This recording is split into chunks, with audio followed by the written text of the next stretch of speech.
Ayun mga idol, dito na tayo sa crane. Siyempre, checklist tayo. Tapos na ako mag-walk around. Revision tayo ulit ngayong gabi.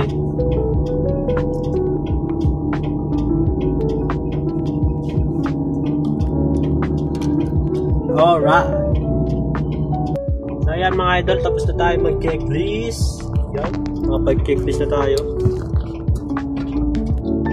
Ready na tayo ulit sa magdamag na trabaho.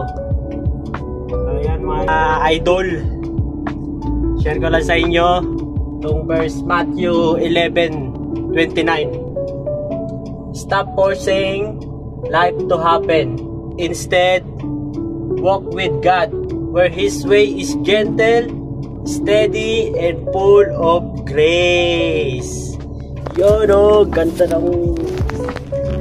ng Bible verse natin ngayon dito sa crane. Ayan o, nililista ko talaga yan.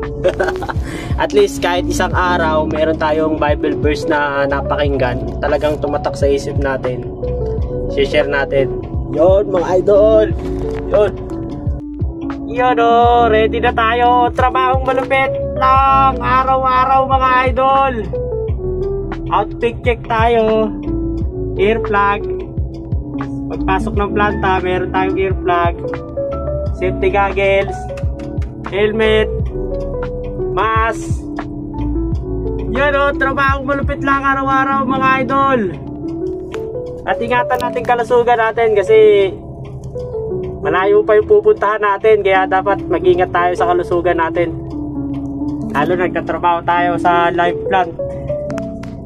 So ito yung outfit ko araw-araw, ganito. Yan. Di talaga nila makikilala kung sino yung operator.